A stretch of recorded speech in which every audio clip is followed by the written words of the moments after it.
겸손과 기도. 천미 예수님. 자, 이제 다시 말라버린 무화과나무의 교훈으로 돌아옵시다. 이른 아침에 그들이 길을 가다가 그 무화과나무가 뿌리째 말라 있는 것을 보았다. 베드로가 문득 생각이 나서 예수님께 말하였다. 자, 베드로가 기억이 났던 거죠. 만약에 다른 사소한 일이었다면 딱히 기억을 안 했을 것인데, 예수님께서 뜬금없이 그 나무를 교리교재로 삼아서 제자들로 하여금 기억하게끔 만들어주신 거예요. 그래서 성전 정화 사건도 강렬한 기억으로 남겨주신 거고요. 저도 그렇지만 저는 정보들을 기억을 못합니다. 뭐 몇 년도 유일하게 하나 기억하는 게 1866 병인박해. 그 말고는 뭐 아무것도 기억이 안 나요. 1866도 앞에 자가 욕이라서 그렇죠. 1866, 그죠? 하도 숫자가 희한해가 그렇게 희한하게 외운 건 또 기억이 나잖아, 그죠? 예. 하지만 사건들은 기억을 하는 겁니다. 생생하게 기억이 나요.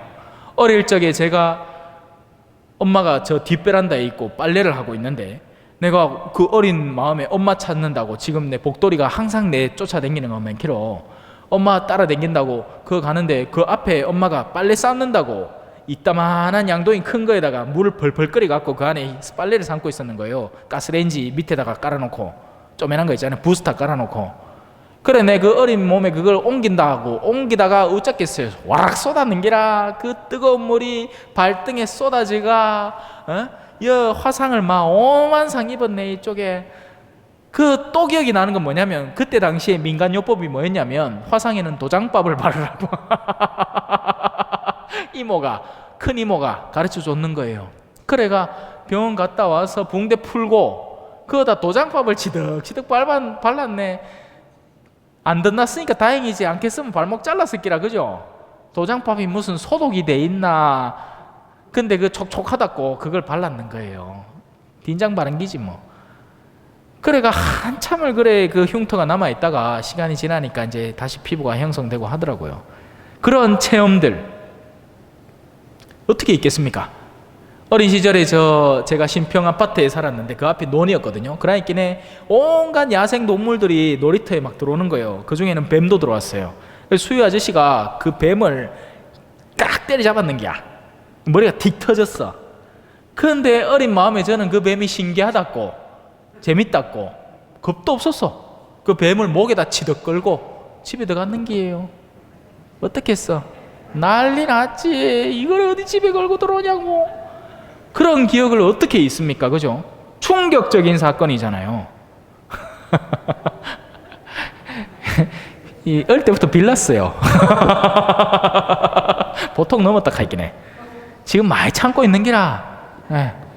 초전이라는 아주 이 고급진 데 와가지고 어르신들이 하도 이 우아하게 지내시니까 제가 얌전하게 성질 죽이고 살고 있습니다. 근데 원래 까불까불했어요. 얼마나 까불했겠어요, 그죠? 딱 보면 보이잖아. 얼굴에 심술이 막 야야야야야야, 장난기가 막. 자, 그래서 그 기억을 금방 되새긴 거죠. 스승님 보십시오. 스승님께서 저주하신 무화과 나무가 말라버렸습니다. 자, 이제 예수님의 진실한 가르침이 나옵니다.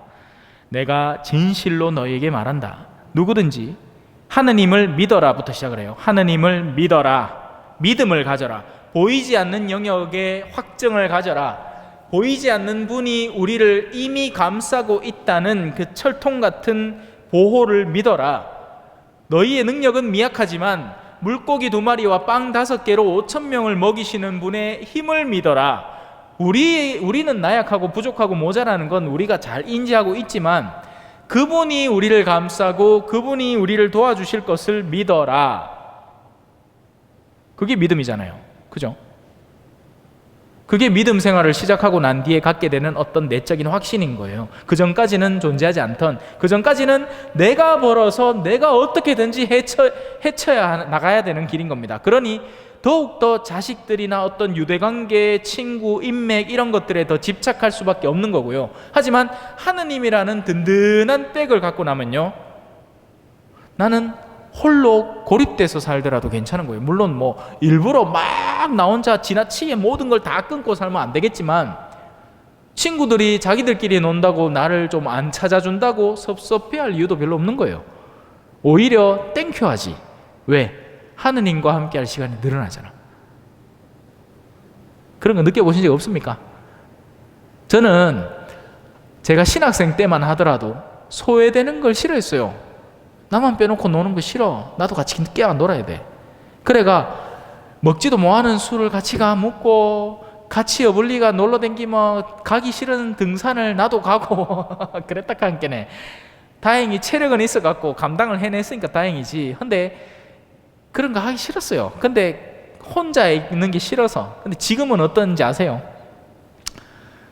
기회만 있으면 혼자 있는 게 차라리 나아요. 예. 그거 갖고 왜 또 하는 이야기들이, 그죠? 속 시끄럽잖아요. 그런 거 못 느꼈습니까? 신부들 모임에 가도 그래요. 여러분 뭐 신부님들이 모이면 성부와 성자와 자 오늘 기도의 주례는 누가 하시고 뭐 이칼 줄 알아요. 알란 말아. 아니라 가마 뭐 자기 본당 생활 힘든 거, 또 뭐 심심하면 누구 욕 뭐 이런 거 위아래로 욕 뭐 이런 거 있잖아요. 직장 상사 뭐 밑에 부하 직원 뭐 이런 거 뭐 투덜대는 그런 걸로 온통 그냥 뭐 하니까, 에이, 동기 모임이라서 가긴 가는데, 될 수 있으면 뭐 없다 하면 오히려 반갑고 그래. 왜 우리 손주들 보면 그렇다면서요. 어르신들 보마 반갑고 가면 더 반갑고 한다며. 우리 동기들도 그래. 보마 반갑고 가면 더 반갑고 혼자 있는 게 나아. 혼자 있으면 이래 영성서적도 좀 읽고 오늘 같은 날은 성경도 좀 읽고 이래가 여러분들 뭐 또 뭘 전할까 묵상도 하고, 그래 나중에 되면 기도하는 시간을 즐기게 되실 거예요. 물론 벌써 즐기고 계신 분도 계실 것이고 여기에는, 그죠? 세상에 대해서 진력이 나는 게 차라리 낫습니다. 안 그래요? 그래야 죽을 때 피네요. 제가 항상 쓰는 비유가 있거든요. 종이 2장 붙여놓고 이거 아무것도 안 붙여놓고 뛰면 살랑살랑 떨어지는데, 여기다가 풀이라도 좀 발라봐요. 떨어질라 하면 찌직찌직찌직찌기 갖고 이게 엉망이 되는 겁니다. 우리의 훗날의 삶의 떠남이 그렇게 될 거예요. 미련 없애야 이 공기층이 형성이 되고 떠날 때 너무 편안하고 자연스럽게 떠나게 되는 거죠. 하나님께 감사하면서 말이에요. 그러지 않은 사람들에 대한 경험담을 듣기도 하고 제가 보기도 하는데요. 죽을 때 미련 갖는 사람의 최후는 너무 추잡합니다. 이미 시간이 다 됐는데 이제는 내려놔야 되는데 아직도 붙들고 오야된동 내 끼라고 이거 남은 거 내가 다 쓰고 가야 된다고 왜 우리 호텔 쓰고 나올 때 막 챙겨 나오잖아요. 그 있는 샴푸 뭐 치약 뭐 이런 거, 그죠? 근데 나중에 이제 하도 막 그래 댕기다 보면 미련 없어져 갖고 뭐 다음 호텔에 또 그대로 있을 낀데 뭐 그러고 들고 와봐야 쓰지도 않더라 하는 거 알게 되면 안 들고 옵니다. 그렇잖아요. 거기서 들고 왔는 거 지대로 써본 적 있습니까? 항상 보면 창고에 처박혀 있다가 나중에 그대로 또 쓰레기통에 안 집어였나?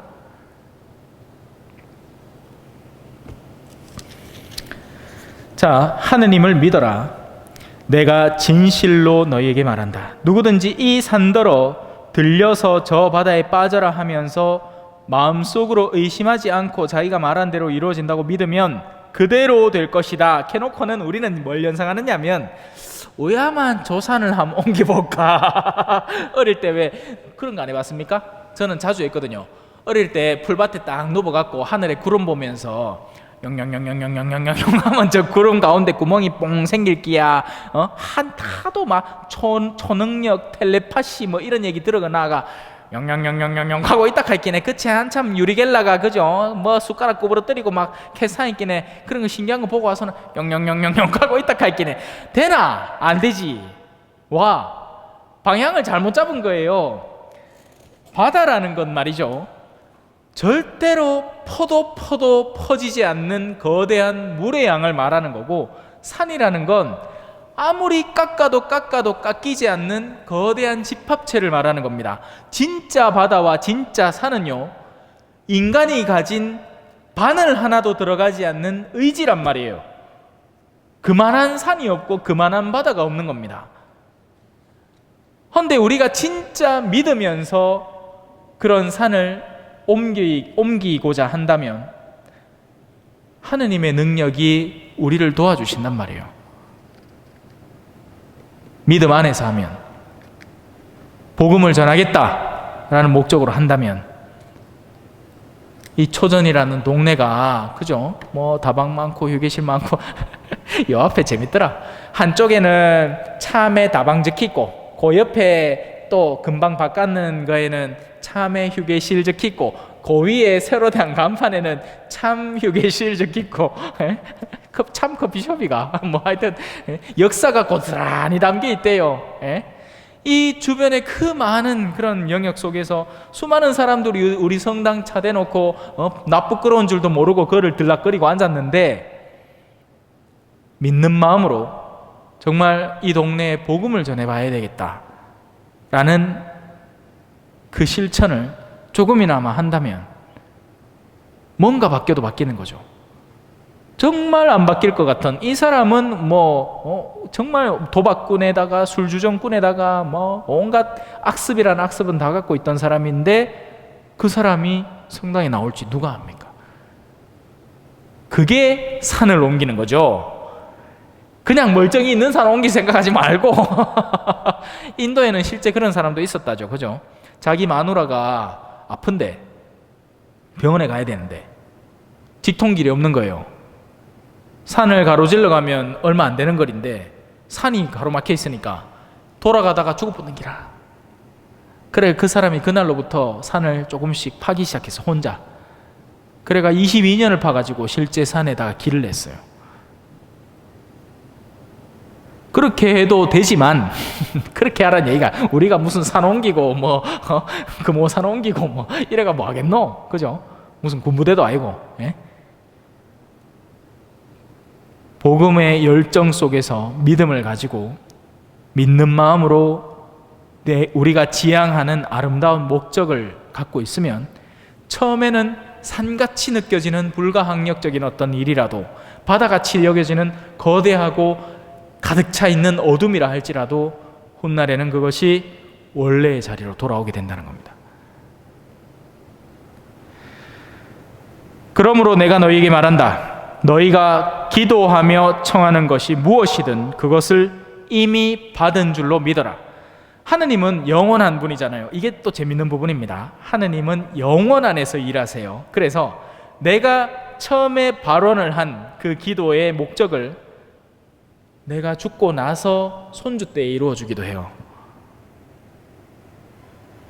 진짜 신부 될지도 모른다고 해. 손주 손녀한테 신부 되라 수녀 되라 하고 기도하다가 죽으마, 부모는 중간에 냉담해 버릴 수도 있는데 뜬금없이 손주 때에 가가지고 할아버지 기도의 힘이 작용했는기라.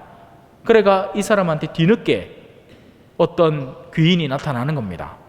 그리고는 직장 동료가 성당에 열심히 다니는 사람을 만나는 거예요. 그러면 이상하다, 나도 옛날에 다녔는데 나도 저 사람 따라서 한번 가볼까. 걔가 그 사람보다 더 열심한 사람으로 거듭나 버리는 겁니다. 누가 알아요? 그죠? 요 두 명 있잖아. 가로늦기, 그죠? 세례 받아갖고 얼마나 열심히 합니까? 그죠? 이 성경 강의도 나오고 우리 본당 딴 사람들 나오도 안 하는데 땡 잡은 기라. 그래, 꼴찌가 첫째 된다 카있긴 해. 첫째가 꼴찌 되고 앉았고, 너희가 서서 기도할 때 누군가에게 반감을 품고 있거든 용서하여라. 그래요. 우리 마음에 누군가에 대한 어떤 증오의 마음이나 저항감은 하루빨리 없애버리는 게 좋고, 그게 잘 안 되거든. 성사의 힘을 빌려서라도 그렇게 하세요. 내가 어떤 사람이 이렇게 얘기합니다. 내가 그래도 이걸 다 용서를 하고 성사를 봐야, 극하면 성사 죽어도 못 봅니다. 언제 보려고 해. 나는 아직 불완전한 존재고 계속해서 반감의 마음이 들 텐데. 아니에요. 바로 그런 이들을 위해서 하느님의 능력과 힘과 조력이 필요한 거고, 성사에게 내가 의탁을 할 때 오히려 나에게 없던 힘이 솟아서 그들을 진정으로 내 내면으로부터 용서해 줄 수 있게 되는 겁니다. 그래야 하늘에 계신 너희 아버지께서도 너희의 잘못을 용서해 주신다.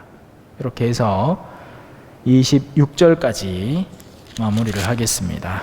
다음 시간에 27절부터 할게요.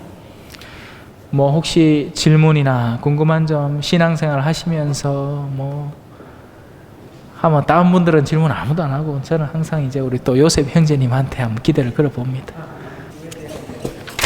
자, 마술, 그죠? 우리가 요새 이제 TV 보면 종종 자주 나오죠, 그죠? 한 마술이죠. 그러면 저는 마술한 신부라 갖고 나쁜 놈이겠네요? 아니란 말입니다. 이건 그냥 트릭이에요, 트릭. 눈속임이죠.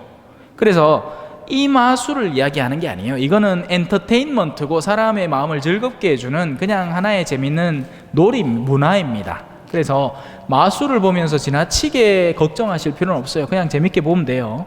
그 숨어있는 기술들이 다 있어요. 뭐 장치가 있고, 뭐 착시 효과를 이용을 한다든지, 뭐 여러 가지를 써서 있던 걸 없게 만들고 없던 걸 나타나게 만들고 하는 게 진짜, 와, 저게 진짜 이 암만 트릭을 써도 저게 가능한가 싶을 정도로 그들은 연구를 하고 하게 되는 거죠. 그래서 그 마술을 얘기하는 게 아닙니다. 성경에서 말하는 마술은 예를 들어서 백마술이 있고 흑마술이 있습니다. 이건 제가 직접 볼리비아에서 겪은 경험담 중에 하나인데요. 백마술이라는 것은 사람을 꼬시는 데 쓰는 마술입니다. 그러니까 내가 사랑하는데 그 사람은 나한테 마음이 없는 사람을 사랑하게 만들고자 만드는 마술, 그런 것들을 흔히 백마술이라 부르고요. 그리고 흑마술은 저주를 거는 마술. 왜 우리 뭐 이상한 인형 만들어 갖고 침 찌르고 뭐 이런 거 있잖아요. 그런 종류의 주술적 행위, 마술적 행위를 흑마술이라고 부르는 거예요. 그런 것들이 당연히 안 되겠죠. 왜냐하면 신비적인 영역의 힘에 기대서 더러운 영을 불러들이는 행위가 되니까요. 그리고 실제로 그런 것들이 일어나는 게 우리 본당에 한 가정이 찾아옵니다. 왜요? 아가 이렇게 됐다는 거예요. 그런데 그 어떤 하등의 이유도 없는 거예요. 그 직전까지만 해도 정상이었던 사람인 거죠. 청년인데. 그래서 제가 가서 기도를 해줬어요. 그리고 얼마 지나지 않아서 괜찮다는 소식을 들었는데, 이유를 가족들이 찾다 보니까 침대 베개 밑에 백마술 책이 있었던 겁니다. 누구를 자기를 사랑하게 만들고 싶어서 암시장에서 그런 걸 사가지고 침대 밑에 베개 밑에 넣어놓고는 이제 보다가 이 영적인 차원으로 그 힘이 압도해버린 거죠. 그래서 그 영들은 여전히 존재하고요. 인간들을 어둠으로 끌고 들이기 위해서 갖은 수단을 씁니다. 그리고 더러운 영은 우리를 아는 듯이 행동하지만 실제 우리를 모릅니다. 그럼 어떻게 해야 되겠어요? 미끼를 뿌려야죠. 물고기 잡을 때 떡밥 뿌리듯이. 그 떡밥을 뿌려 놓으면 가까이 다가오는 겁니다. 그 중에 마음에 맛있어 하는 걸로. 그래서 악마는 우리가 뭘 좋아하는지 모르기 때문에 어떨 때는 이성으로, 어떨 때는 일확천금의 기회로, 어떨 때는 어마어마한 명예의 자리로, 어떨 때는 권력의 힘으로, 뭐 이 온갖 종류의 것들로 번갈아 가면서 유혹을 해요. 그러다가 하나 걸려 넘어지면 땡 잡은 거죠. 특히나 사제에게 더 많이 달려듭니다. 장수 한 명을 쓰러뜨리는 게 사병 100명 쓰러뜨리는 것보다 훨씬 낫거든요. 그래서 신부 주변에 마귀가 많이 꼬여요. 그러니까 저는 각오하고 살아야 될 것이고, 또 여러분들도 항상 그런 유혹에 시달리지 않도록 내면을 미리 잘 점검하고 다져야 될 것이고 일찍이 그런 기회 자체를 멀찍이 두는 게 차라리 낫습니다. 내가 어디 친구 모임만 가면 누구 욕을 하게 된다, 남편 욕을 하게 된다, 그러면 그 모임 자체를 끊는 게 오히려 더 낫습니다. 그 가면서 또 죄에 빠져갖고 성섭으로 또 그 심심해갖고 집에 혼자 있으면 심심하게 가갖고 또 욕하고 또 와서 성섭. 근데 이게 반복적으로 되다 보면 악습이 생기기 시작합니다. 뿌리 깊은 악습이 생기는 거예요. 그럼 이거는 이제 약도 없어요. 왜 그렇잖아요, 그죠? 면역이 되어버리는 겁니다. 담배도 그렇잖아요. 담배 처음 피는 사람한테나 켈렉켈렉거리지 자꾸 피면 이 폐는 이미 시커매져 있고 그 기도에 이미 쌓일 건 다 쌓여가지고 담배 피도 그냥 편안하게 피잖아요, 그죠? 그런 거예요. 그래서 마술이라는 거 트릭하고는 다른 거예요. 트릭은 그냥 재밌게 보면 되는 거고 이쪽 손에 숨긴 거지. 예, 그 순식간에 잠깐 이렇게. 예.